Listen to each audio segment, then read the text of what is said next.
எனக்கு பிரியமான தீர்க்க தரிசனமானவர்களே, மத்தேயு 5வது அதிகாரம் 14, 15, 16 வசனங்களிலே, நீங்கள் உலகத்திற்கு வெளிச்சமாய் இருக்கிறீர்கள். மலையின் மேல் இருக்கிற பட்டணம் மறைந்திருக்க மாட்டாது. விளக்கை கொளுத்தி மரக்காலால் மூடி வைக்காமல் விளக்கு தண்டின் மேல் வைப்பார்கள். அப்பொழுது அது வீட்டில் உள்ள யாவருக்கும் வெளிச்சம் கொடுக்கும்.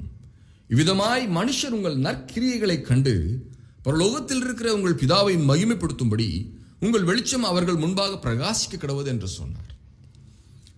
தேவன் தீர்க்கதரிசிகளை அல்லது தீர்க்க தரிசன மாணவர்களை மலையின் மேல் இருக்கிற பட்டணம் என்று அழைக்கிறார்.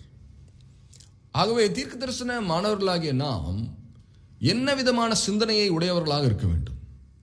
தேவன் என்னை அழைத்திருக்கிறார், நான் சும்மா இருக்கக்கூடாது. தேவன் என்னை அழைத்திருக்கிறார், நான் தீர்க்க தரிசனம் உரைக்க வேண்டும். தேவன் என்னை அழைத்திருக்கிறார், ஆகவே என்னுடைய தீர்க்க தரிசனத்தினால் எனக்கு மிகுந்த நற்பலன் உண்டு.